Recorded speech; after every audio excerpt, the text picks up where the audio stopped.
Tak sengaja, mata menoleh ke satu sisi jalan.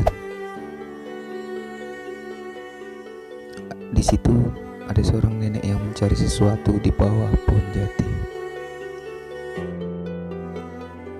Ternyata sang nenek lagi mencari biji jati, lalu dikumpulkan dalam kantong plastik yang dibawanya.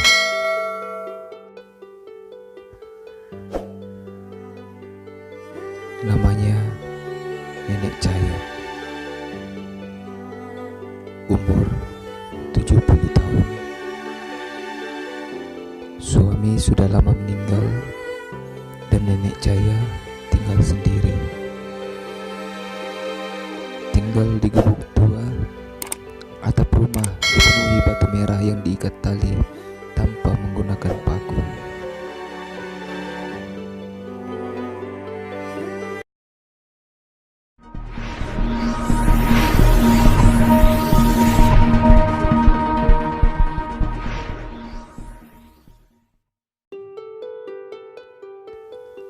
Gubuk Nenek Cahaya hanya terbuat dari seng-seng bekas yang sudah berkarat. Terdapat puluhan batu merah yang diikat dengan